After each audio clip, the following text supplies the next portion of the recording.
I was addicted to overthinking, but I didn't know it. I thought I was healing, growing, becoming self-aware. Turns out I was just mentally masturbating. Yeah, that's a real term. Sounds weird, right? Don't worry, it's not as dirty as it sounds, unless your brain lives in your pants. There was a time I genuinely believed I was evolving. I had pages of journal entries, folders full of psychology reels, and two books I kept rereading like sacred texts. Atomic Habits by James Clear and The Power of Now by Eckhart Tolle. I could explain every emotion I had.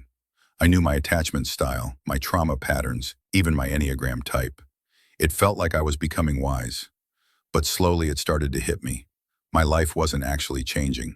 The bad habits, still there. Energy, still drained. And every time I felt stuck or uncomfortable, I'd retreat back into deep inner monologues that honestly sounded like a TED talk no one asked for. That's when I came across this brutally honest term, mental masturbation. It's when you think not to grow, but to stimulate yourself. It's like doing yoga in your head while your real life's on fire. It feels like self-discovery, but really you're just binge thinking, looping the same thoughts, spinning fresh theories, high-fiving yourself for having epiphanies, while the laundry, deadlines, and life just wait. Your mind becomes a dopamine vending machine. Press button, deep thought, get rewarded.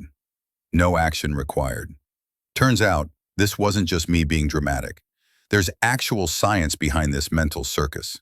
Psychologist Susan Nolan-Hoeksma studied this thing called rumination, which is basically just thinking about your problems until you become one. She found that unproductive overthinking actually prolongs depression and delays emotional healing. So, yeah, thinking too much doesn't make you wise. It just makes you tired, and maybe a little annoying at parties. Neuroscience says the same. All this overthinking lights up something called the default mode network, which is basically your brain's screensaver. It turns on when you're not present, and it loves daydreaming, spiraling, and making imaginary arguments in the shower. And if this network stays on too long, your stress hormones spike, your focus tanks, and worst of all, your brain starts rewarding thinking instead of doing. In my case, it looked like this. I read Atomic Habits and immediately built a color-coded habit system that would make NASA jealous. I even designed a habit tracker, which I never used. But boy, it felt productive. Then I read The Power of Now and highlighted every quote about presence, and I kept thinking about how I needed to stop thinking. Yep, I was thinking about not thinking. That's how deep the rabbit hole went. It even felt spiritual, like I was on some inner pilgrimage. But the truth, I was scared. Scared to act, scared to feel, scared to leave the comfort of my own head. Because mental masturbation, at its core, isn't about thought. It's about avoidance. And maybe just a little bit of ego-fueled self-flattery. So what helped me break the loop? 1. I started labeling the behavior. Every time I caught myself theorizing, like a budget Freud, I'd pause and go, "Oh, cool, mental masturbation again." It snapped me out of it. Suddenly, I wasn't the enlightened monk. I was just spiraling in my own self-made Netflix series, Overthinker Season 6. 2. One insight equals one action. Had a realization? Cool. Take action. Realized I had boundary issues? I called someone. Felt stuck in a loop? I moved. Literally. No more I'll think about it more tonight. My new mantra?